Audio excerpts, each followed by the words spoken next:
everyone, it's Robin, Artisan Crafts, and welcome to my studio. Today I'm going to take this little sandwich baggie of whatnot scraps and turn it into something. I'm hoping to be able to make a mug rug out of it. Normally I go for coasters. I haven't opened the bag up yet to see what's inside, so I thought we'd start off right there and do that together. Now I do save any of the bags that come into the house, or I use actual sandwich bags, and then I use them over and over again. Some of these baggies I've had for over 20 years.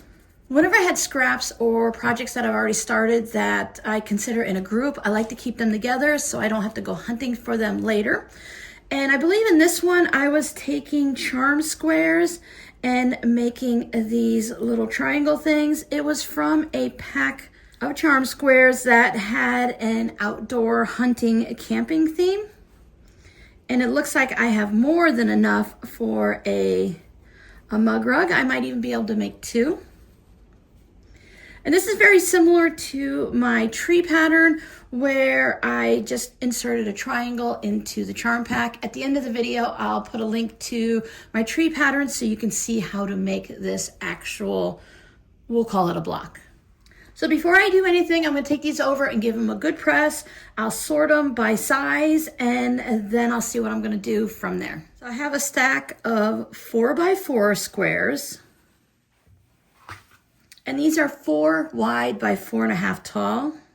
One of the options that I can do is I can trim these down to fit that size simply by cutting the bottom off and making them equal. I don't want to do that. I like this size better than this. To start with, I'm going to take these and set them off to the side.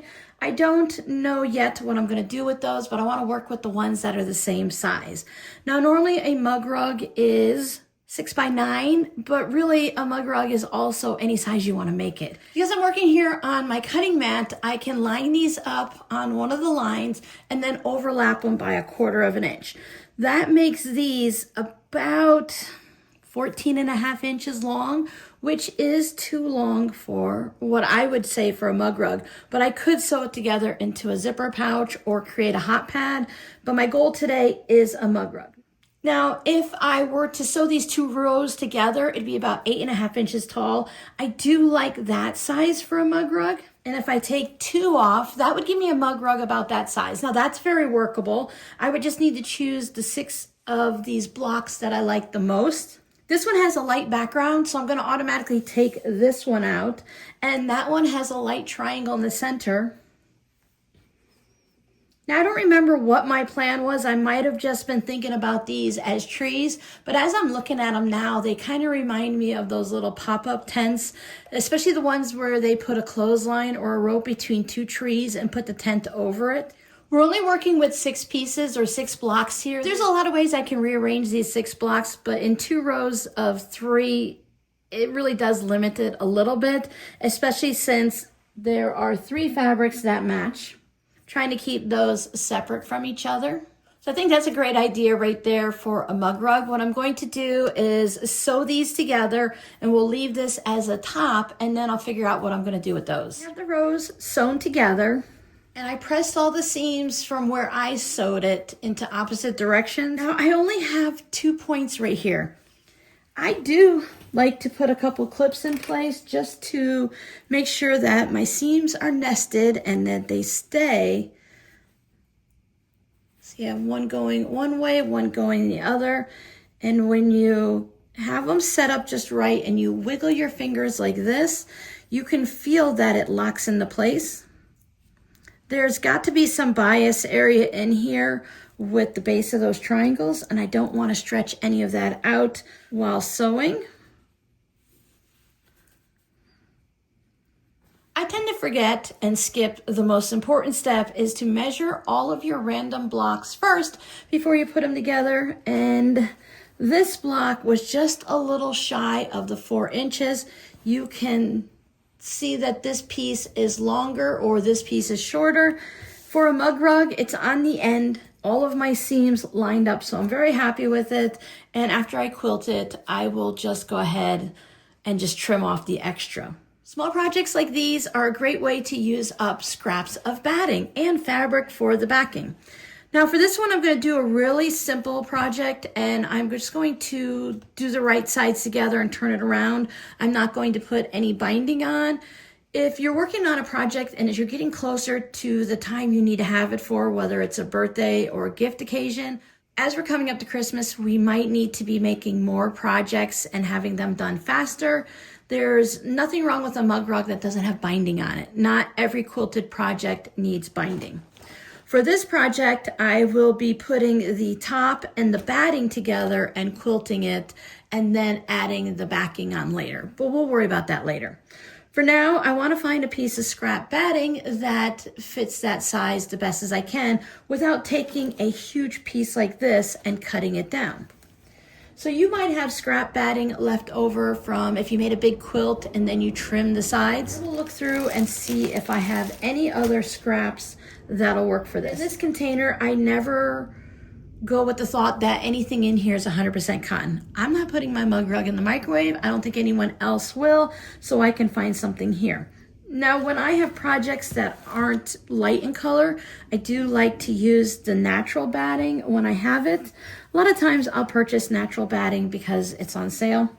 Now, this is not going to work for this project, so I will move into my other pieces. I try to keep all of my narrower pieces in the bottom of this basket. That way, when I have time and I want to do a little sewing, but I don't have a project that I want to work on, or maybe I'm just a little tired or my brain's not working right, I can take these pieces and Franken piece them into whatever size I might want to do. But for now, I'll just use this piece. I do like to use the basting spray. I find that it keeps my project close to the shape that it's at, unless I'm doing really detailed quilting. I don't have to put pins in it because I tend to stab myself with pins a lot. And for projects like this, it doesn't take very much spray just to hold it in place.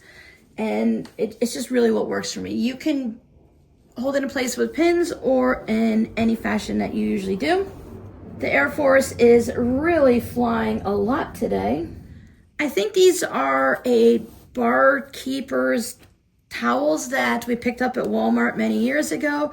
I use these for a protective cloth when I'm doing the spray basting. Follow directions on whatever you're using. There's a lot of different basting sprays. I find that the Spray and Bond, this is a 7.2 ounce can. It's competitively priced. It's actually a little bit less than some of the big name brands. And this one doesn't bother my asthma. It doesn't have a huge scent to it. It's tacky enough, but not super tacky. It's easy to clean off of my cutting mat and things like my phone and my tablet when I don't put a protective mat down.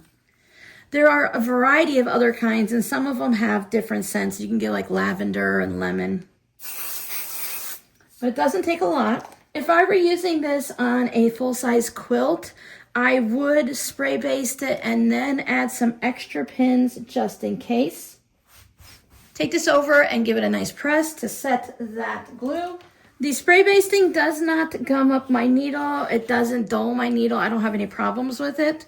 When I cut my batting, I use a less expensive pair of scissors because I find that it really dulls these scissors. So I don't want to take a chance using my nice sharp ones.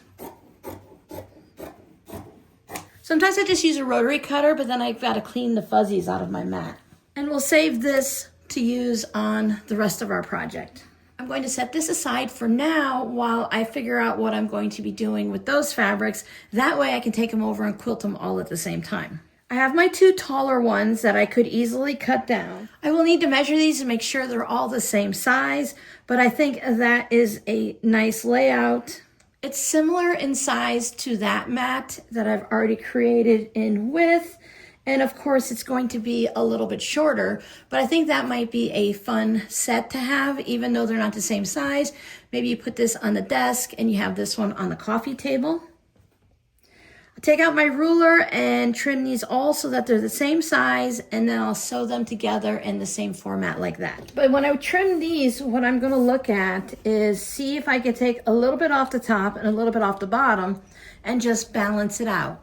Now, you don't want to trim too much. You want to make sure you have 1/4 of an inch above that triangle if you want to have it kind of floating in the space. For these projects, I didn't want to lose any of the triangle up in the seam, so I made sure there was at least 1/4 of an inch above each of those triangles or tents, and to go from there.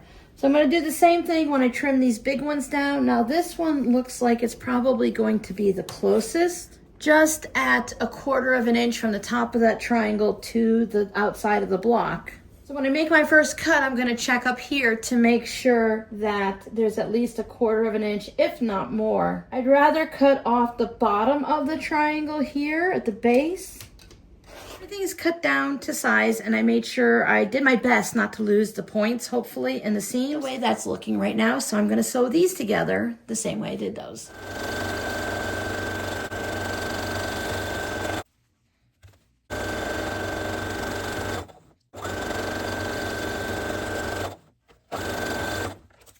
And there's a second one all sewn together and spray basted onto the leftover bits of batting. I have cut it a little bit close on both pieces, a little closer to the edge of the batting on this one, but I know that I'm not going to be doing a lot of quilting on it, so I'm not as worried about the fabric stretching as I might be if I was doing a lot of detailed quilting. Since I have two, sometimes I like to try two different things to see what I might like better. So for the smaller ones, I'm going to stitch 1/4 of an inch on either side. I will use brown thread definitely for the quilting on this one. And then for this one up here, I think I'm going to quilt on the outside of the hens. I'm going to get these quilted. I will trim around even with the fabric and just cut all that excess batting off. And then I need to find backing fabric for them. I'm using an amber colored thread, 3.0 stitch length, and I have it set up so that my needle is 1/4 of an inch from the side of my presser foot. Just riding the side of my presser foot along that seam. Then I'll spin and go in the other direction.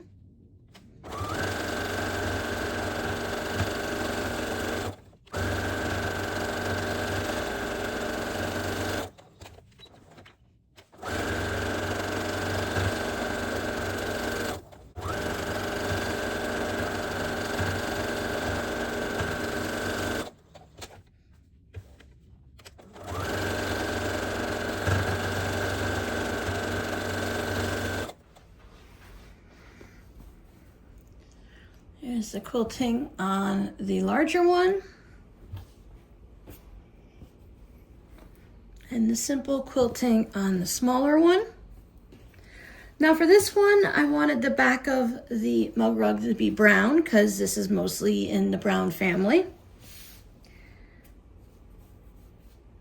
I like to cut the backing a little bit larger than the front side of the mug rug. This way, when I'm stitching around it, I can see the back of it. When I'm stitching, I'll follow the batting side of it, and I can just stitch my seam allowance there. In the past, when I cut the back to the same size as the front, sometimes it would stretch the fabric a little bit, or I wouldn't catch both pieces. If you're gonna do 1/4 of an inch seam allowance, then you only have such a small wiggle room to get both pieces. By doing it this way, I ensure that I can see the bottom piece while sewing the front. I'll just put this down, the right sides together, and I will pin it, but away from the edges so I don't have to move the pins while I'm sewing. I was looking for a green because there's more green on this one than brown. I want to have them right sides together.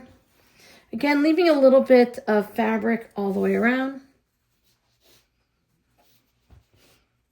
And then pin it in place because you don't want it shifting while you're stitching it down. Because once you start sewing around, you don't want to get down to here and have it shifted and there's no backing fabric underneath it. I'll probably stitch around these 1/4 of an inch away from the edge. And that's mostly because I have two triangles here that are just 1/4 of an inch away from the edge. I'm going to do my best, since I'll be sewing it from this side, I might just mark it a little bit to make sure, if I can, to not lose those points. This one's in really good shape. The points are really far from the edge, so I could bump it up to 3/8 of an inch if I wanted to. Either way, I need to leave a little opening for turning it.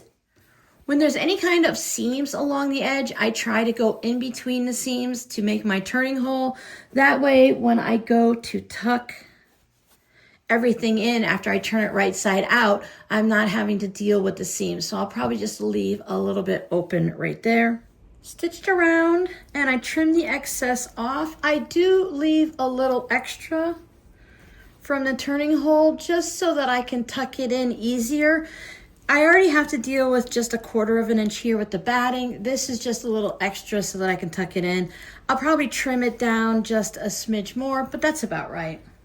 I do want to trim my corners just to reduce some of that bulk, and being careful not to cut through the stitching right there at the corner.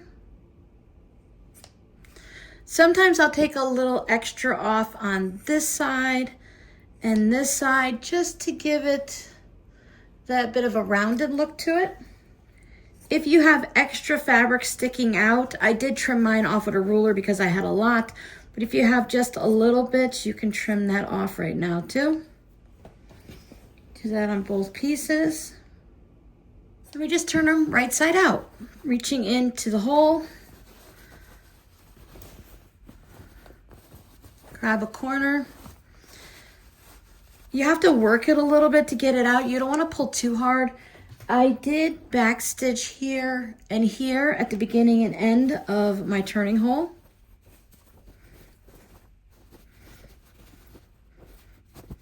I have a little corner turner, but my favorite is a rounded crochet hook. This is a size K. And it's the Boy brand. Some of the crochet hooks have a really deep, sharp point on the end. This one's rounded, so it works really well. It allows me to gently kind of roll the corner out, and I can also run it along the seam to make sure that it's not tucked down anywhere, that both sides are kind of even. Now, if you wanted to, you could quilt this side separately, and then we'll still put them together the same way. But this is the way I do it when I don't want to put any binding on it. I'm going to make sure that the front's on the front and the back is on the back. Give it a nice press. Tuck this in, making sure that it's even all the way across. I don't want it to dip down or bow out. I'll turn this one right side out and give this one a good press also. Nice and pressed.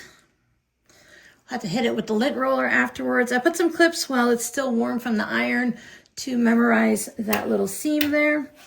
Now this one, let's see, I just went around the corner with the 1/4 inch seam. I measured it and I marked it. So there was no option but to kind of stitch over it, and it still looks fine.